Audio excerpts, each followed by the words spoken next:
আসসালামু আলাইকুম ভিউয়ার্স, আমি মুনির রহমান নতুন ব্লগ ভিডিও নিয়ে আপনাদের মাঝে আবারও হাজির হয়েছি।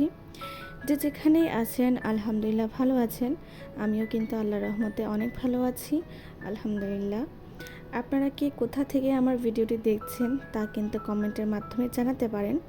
আজকের ব্লগটি খুবই ইন্টারেস্টিং, খুবই কাজ করেছি এবং সাথে বাচ্চাদের কিছু দুষ্টুমিও আপনাদেরকে দেখিয়েছি। আশা করি ব্লগটি ভালো লাগবে আপনাদের। এই যে দেখুন, আমার যে ডিসপ্লে চলে যাওয়া মোবাইলটা একদম নতুন হয়ে গিয়েছে। আমি তো অনেক হ্যাপি। তো এইদিকে হচ্ছে বাচ্চাদেরকেও দেখিয়ে দিচ্ছিলাম। এটা প্রায় বলতে গেলে দুপুর টাইম।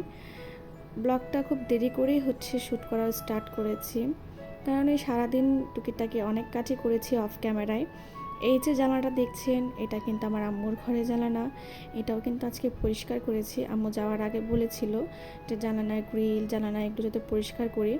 প্লাস রুমের কিছু মাকড়সার জাল ছিল সেগুলোও আমাকে পরিষ্কার করার জন্য বলে গিয়েছিল। তা আমি হচ্ছে ওগুলো করছিলাম, আর সাথে কিন্তু ভিডিও করছি। তো এক হাতে ফোন নিয়ে আরেক হাতে ফুল ঝাড়ি নিয়ে কিন্তু এইভাবে ব্লগ করাটা খুবই কঠিন, কিন্তু তাও চেষ্টা করছি শুধুমাত্র আপনাদের জন্য। আপনারা কিন্তু পাশে অবশ্যই থাকবেন। আশা করি ভিডিওটা আপনাদের ভালো লাগবে। যতটুকু পারি ততটুকু শ্যুট করার চেষ্টা করি, কারণ সব সময় হচ্ছে ওই ফোন হাতে থাকে না, যার কারণে অফ ক্যামেরায় সব ধরনের কাজ করে ফেলতে হয়। টুকিটাকি যতটুকু পারি কাজ করি, ওভাবে কিন্তু কাজ করার অভ্যাস নেই আমার। তারপরেও কিন্তু করতে তো হবেই। তো এই রুমে হচ্ছে আমার রুম। তো আমার রুমও চলে আসছি। আমার রুমেও প্রায় অনেক মাকড়সার জাল, তো সেগুলো হচ্ছে পরিষ্কার করে নিচ্ছি। আম্মুর রুম খুবই কম, কারণ আম্মু মাঝে মধ্যেই এই জালগুলো হচ্ছে ছাড়িয়ে নেয়, কিন্তু আমার রুমে আমার করা হয় না। তো আজকে আম্মুর রুমের উসিলায় কিন্তু আমার রুমের মাকড়সার জালগুলো আমি হচ্ছে ফেলে দিচ্ছিলাম।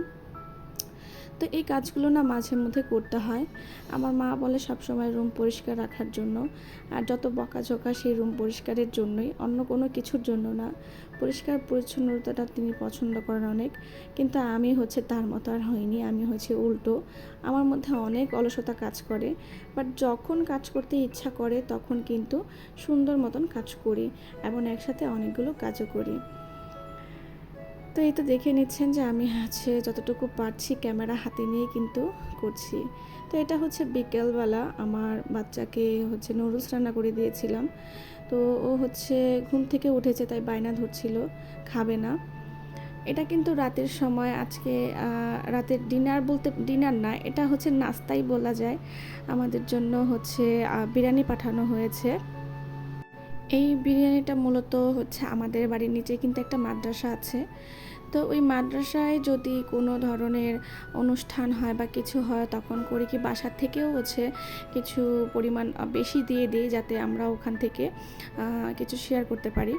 তো হচ্ছে এই তো বিরিয়ানিটা নিয়ে আসলাম। মশলাটা খুবই কম হয়েছে, বাট ইটস ওকে। তখন কিন্তু ভালো ক্ষুধা ছিল আমার, তো যার কারণে আমি এই বিরিয়ানিটা খেয়েছি। তো এদিকে হচ্ছে আবার মেহেদি পাতা গ্রাম থেকে আনা হয়েছিল। তো এই মেহেদি পাতাগুলো বেটে নিচ্ছিলাম, মূলত বেটে না, ব্লান্ডারে ব্ল্যান্ড করে নিচ্ছিলাম। তো এটা হচ্ছে রাতের ডিনারের জন্য আমরা রান্না করছিলাম।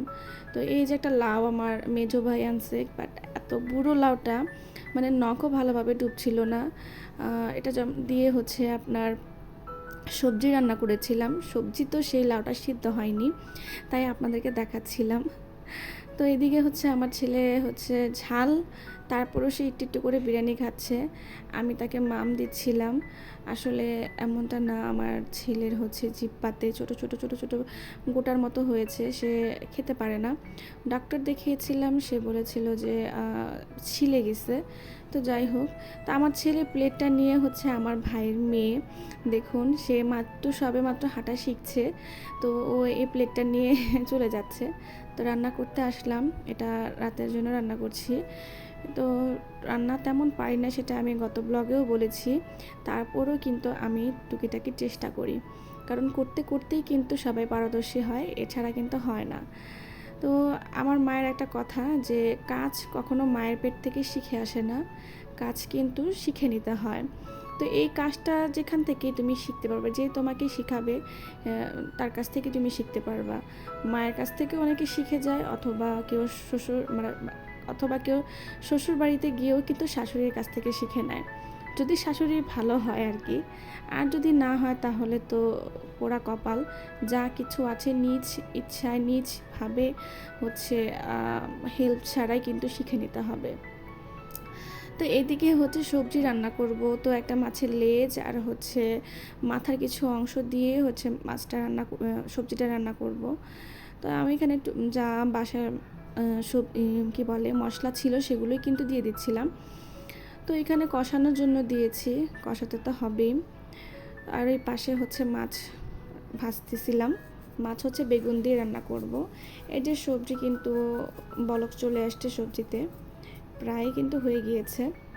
তো এটা কিন্তু একদম হওয়ার পরই কিন্তু দেখাচ্ছিলাম যে রান্নাবান্না হয়ে গেছে। এগুলো অফ ক্যামেরাই করেছি, কারণ ওই তো বললাম হাতে নিয়ে কিন্তু ধরে ফোনটা নিয়ে করা যায় না। তো এইদিকে হচ্ছে বাচ্চা দুষ্টুমি করছে, আমি বিছানার চাদর পাচ্ছিলাম, তো ও হচ্ছে বারবার আমার বিছানার চাদরের উপর এসে পড়ছিল। তো ভিডিও যখন অন করেছি তখন সে আর এই দুষ্টুমিটা করে না, আমার সামনে লজ্জা পেয়ে চলে আসছে। অনেক দুষ্টুমি করে আমাদের বাসার বাচ্চাগুলো। তা আমি আবার রাতে ঘুমানোর আগে হচ্ছে আমার বাচ্চাকে নিয়ে একটু খেতে বসছিলাম। তো এটা হচ্ছে মশারি এভাবে টানিয়ে ওটার উপরে আমি কাপড় দেই, কারণ যাতে ঠান্ডা বাতাসটা ডিরেক্ট না লাগে।